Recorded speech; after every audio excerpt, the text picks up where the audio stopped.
بسم الله الرحمن الرحيم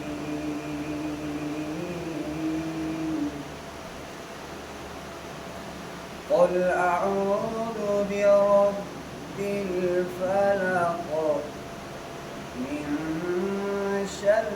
ما خلق ومن شر غاسق إذا وقب ومن شر النفاثات